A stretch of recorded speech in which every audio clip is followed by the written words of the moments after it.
Aerobic condition हो, हवा आती जाती ना हो, डिकम्पोजिशन होने दो, कुछ और ऐड करने की जरूरत नहीं है। यूरिन है, फीकल मैटर है, वेस्ट प्लांट पार्ट्स हैं, रोटी खाई भी नहीं है, चावल है, जो कुछ कचरा है वो सारा उसके अंदर डाल दो और छोड़ दो कुछ समय के लिए। बैक्टीरिया उसमें से गैस निकालेगा, बनाएगा।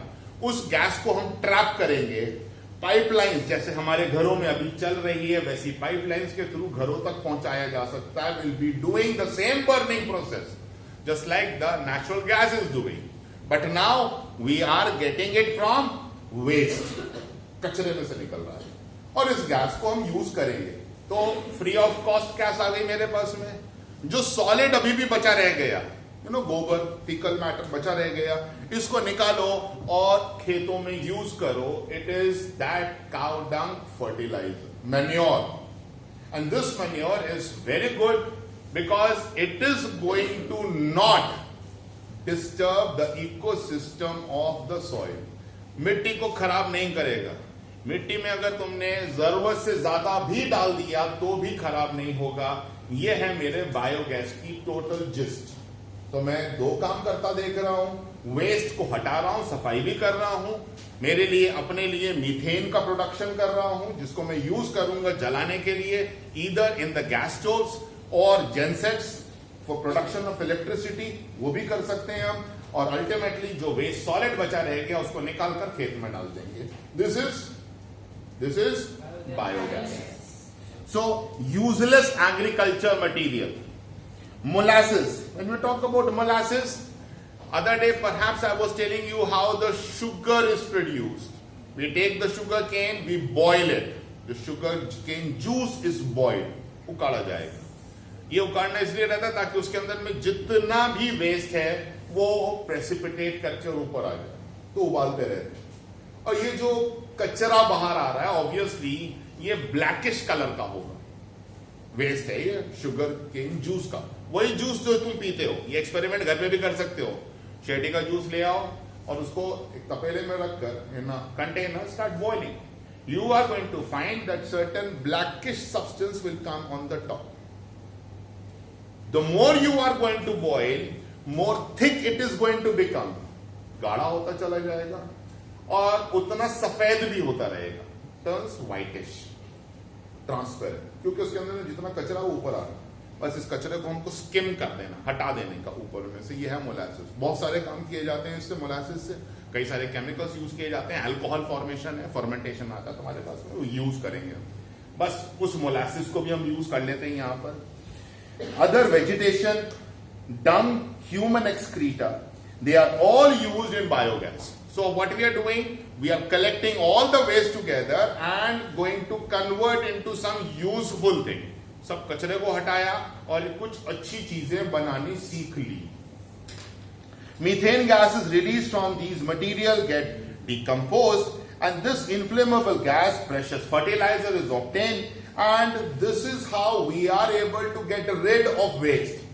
कचरे की सफाई हो गई, खेतों में फर्टिलाइजर पहुंच गया, बेसिकली नॉट फर्टिलाइजर, मैन्योर पहुंच गया, और घरों के अंदर में कंबस्टेबल गैस आ गई, वो भी सब फ्री ऑफ कॉस्ट। उसके लिए कहीं कोई मीटर राउंड नहीं चल रहा, जैसे हम अभी तक पैसे चुका रहे हैं वो नहीं करने का, क्योंकि हम तो सिर्फ वेस्ट को कन्वर्ट कर रहे हैं। इस टॉपिक के मैसेज इंपॉर्टेंट रहेगा Uttar Pradesh and Gujarat. Second paragraph में दे रखा है, they hold ranking in India 1 and 2nd. The largest biogas plant has been installed at Methan near Sidhpur, Gujarat. That also is very important.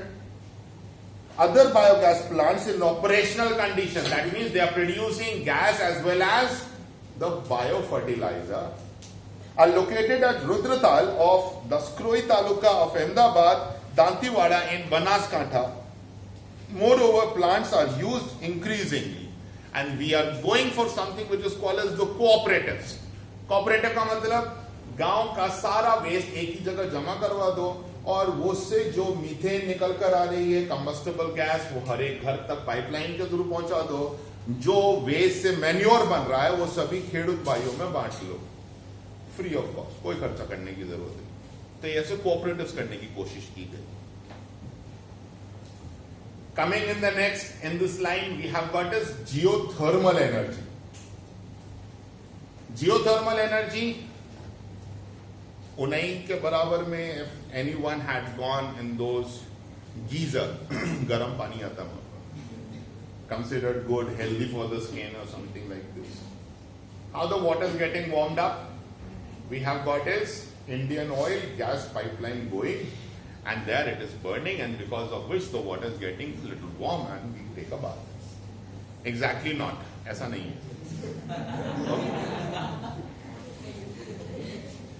मुझे लग रहा था ऐसे ही. जब मैं सीरियस नोट में बताता हूं तो ये मान ही लेते बच्चे, अच्छी बात. कहानी क्या है उसकी?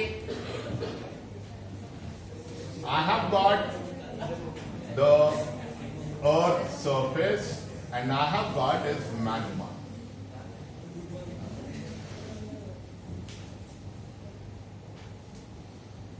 Earth is here and vertically down, let us say 300 kilometers down, we have got is the magma. Vertical, बिल्कुल नीचे घुसते चले जाओ, magma मिल ही जाएगा. कहीं 200 किलोमीटर पर, कहीं 80 किलोमीटर पर, कहीं 100 किलोमीटर पर, लेकिन मिलेगा. हो क्या रहा है? Out here we might be having a water reservoir, any water. It can be lake, it can be dam, it can be rivers. The water will be percolating down and perhaps it keeps on percolating, keeps on going down till it comes in contact with magma. Now here, there is no special pathway. पानी रास्ता अपना बनाता है, left right ऊपर नीचे, पहुंच गया. Convert किसमें हो जाएगा? Water vapor. And once the vapor is going to get formed, the pressure is going to increase. And because of the high pressure, high temperature is going to become higher. मतलब अब steam जो अंदर बन रही है वो pressure ज्यादा होने की वजह से 100 डिग्री सेल्सियस पर नहीं, शायद 150 डिग्री पर होगी. And it is going to come out with a force. बाहर निकलना चाहती है. जहां कहीं से बाहर निकल कर आ रही है, अगर मैं इस स्टीम को ट्रैप कर लूं, पकड़ लूं और सीधा टरबाइन तक पहुंचा दूं. टरबाइन वो जगह होती है, मशीन होती है जो घूमती रहेगी, जो इलेक्ट्रिसिटी बनाती रहती है. हाइड्रो इलेक्ट्रिसिटी के अंदर में टरबाइन्स को हम पानी से घुमा रहे थे, तो वो गोल गोल घूमती. कोलसे के अंदर में हम स्टीम बना रहे थे और स्टीम टरबाइन घुमा रही. अब मेरे पास में रेडीमेड स्टीम अवेलेबल ही है. अगर मैं सिर्फ उसको पकड़कर उस जगह तक ले जाऊं जहां टरबाइन है, या टरबाइन को उसके पास ले जाऊं, तो क्या इलेक्ट्रिसिटी बन सकती है? Yes. And this is what basically we are learning in geothermal. It is not about Indian Oil Corporations pipeline. So thermal energy from the interior of the earth, of the surface of earth in the form of geyser or hot springs, by using this energy we are able to generate electricity. Hot spring water, underline Gujarat, are located at Lasundra, Unai, Tuva, Tulsi Sham. Not mentioned in your book, but just for your knowledge.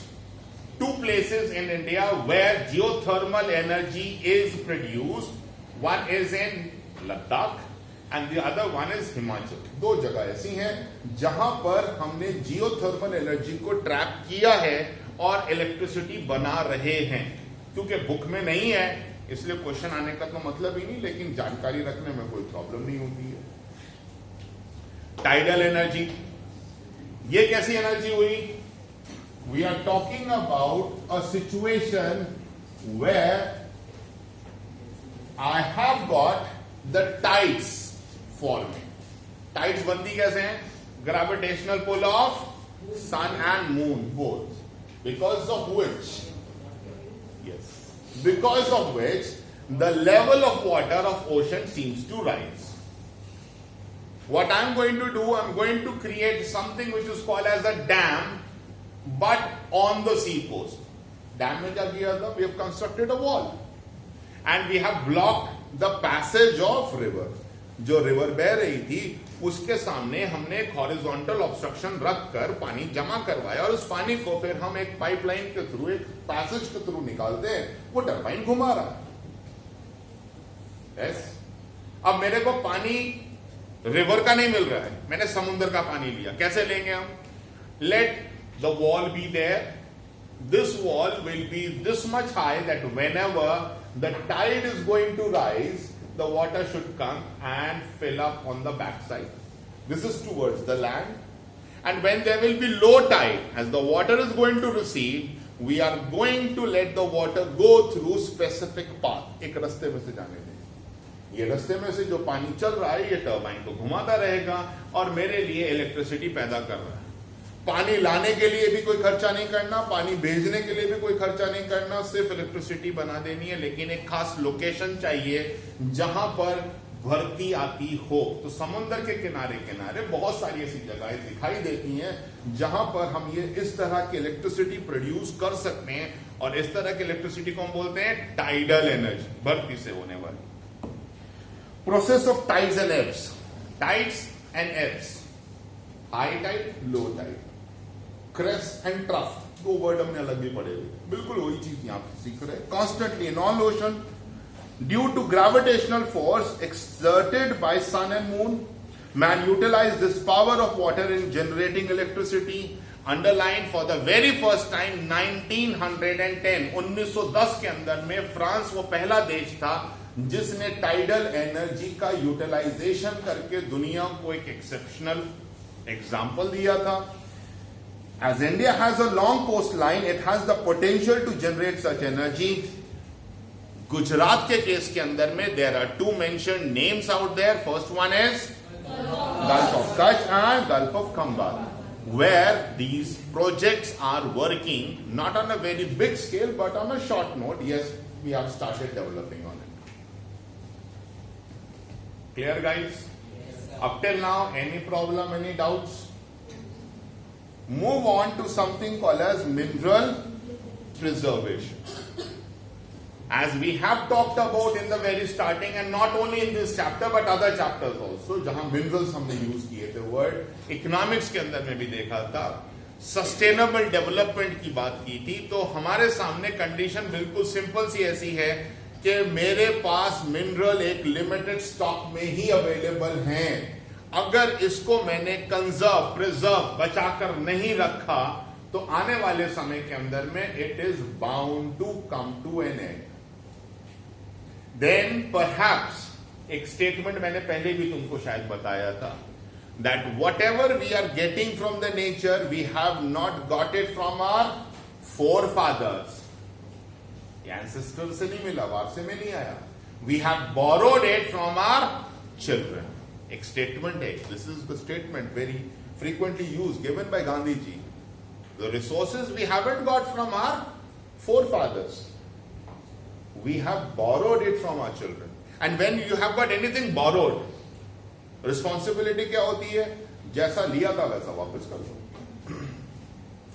इसीलिए word बोरो लिया गया. उधारी में लिया है तुमने, उधारी जिसकी भी लोगे उसकी वापस करनी पड़ेगी. तो सस्टेनेबल डेवलपमेंट बस उसी पॉइंट पर काम कर रहा है कि मेरे को ये वारसे में नहीं मिला, ये मेरे को पीछे से नहीं आया, मेरे पेरेंट्स की वजह से नहीं आया, ये मेरे को मेरे बच्चों ने मुझको उधार दिया. उनके पास उनके बच्चों का उधार, उनके पास उनके बच्चों का. It's a continuous chain which is going on and it will keep on going till the humanity is present. तो रिस्पॉन्सिबिलिटी क्या बन जाती है? आप भी प्रिजर्व करोगे, आने वाली जनरेशन भी करती रहेंगी जब तक ह्यूमन लाइफ पॉसिबल है. करने का तरीका क्या है इसके अंदर में? Use of proper technology. A 2 mark question which is there. Remedies for mineral preservation. अगर हम टेक्नोलॉजी अच्छी यूज कर रहे हैं, प्रॉपर कर रहे हैं, जैसी होनी चाहिए, तो वेस्टेज हम जीरो कर सकते हैं, नलिफाई है. और जितना वेस्टेज कम रहेगा उतना ज्यादा मैं प्रिजर्व कर पाऊंगा. Number 2, recycling. Don't keep on digging the earth. धरती में से खोद खोद कर सब सामान निकालते मत रहो. जो ऑलरेडी निकाल चुके हो उसको रिसाइकल किया जा सकता है मेटल के अंदर में. You might have seen your mother going to the jewelry shop, giving the old bangles and purchasing new bangles. वो क्या हो रहा है? रिसाइकलिंग. ज्वेलर क्या करेगा? उसको मेल्ट करेगा, फिर कुछ नए डिजाइन में कन्वर्ट करेगा और फिर सेलिंग में डाल देगा. मेरे पास में दिखाई ये दिया कि मेरे को नया प्रोडक्ट भी मिल गया, लेकिन मैंने गोल्ड नया नहीं निकलवाया. अगर मैं नया करता तो क्या प्रेशर पड़ जाता कि आप जाओ और नया गोल्ड डिग करके एक्सट्रैक्ट करके लेकर आओ. लेकिन मैं वो नहीं कर रहा. मैं क्या करूं? मैंने मेरा गोल्ड दे दिया, डिफरेंस अमाउंट दिया थोड़ा सा, और प्रोसेस कंटिन्यू रिसाइकलिंग। तो चाहे कोई भी मेटल हो, उनको रिसाइकल करना सीख लेने का। यूज ऑफ नॉन कन्वेंशनल, अभी हमने कितने सारे नॉन कन्वेंशनल मेथड्स देखे, इन सब के ऊपर जितना जोर दोगे कन्वेंशनल मेथड्स उतने कम खर्च होंगे, जितने कम खर्च होंगे उतने ज्यादा समय चलेंगे। Sustainability, maintain the purity of the environment. You should be maintaining a balance which is nearly zero. अपने आप के लिए सिर्फ डेवलपमेंट नहीं करना, आने वाली जनरेशन के लिए भी जगह छोड़नी है। Here it is mention we have to gift the clean environment to the future generation. Attempts should be made for pollution-free environment, and after the reserves of mineral is calculated. Calculate कर लो कितना कोल, कितना petroleum, कितना copper, कितना zinc, कितना iron available है। एक बार calculation करो और उसके बाद में डिसाइड करो कि हर बार कितना एक्सट्रैक्ट करोगे, कितना यूज करना है। इतने से ज्यादा यूज करना ही नहीं है, ये एक लिमिटेशन करके रखेंगे तो मेरे पास मिनरल्स बचे रहेंगे। अदरवाइज सूनर और later they are going to end up, and that too very soon, बहुत जल्दी खत्म होने वाला है। Go through the chapter.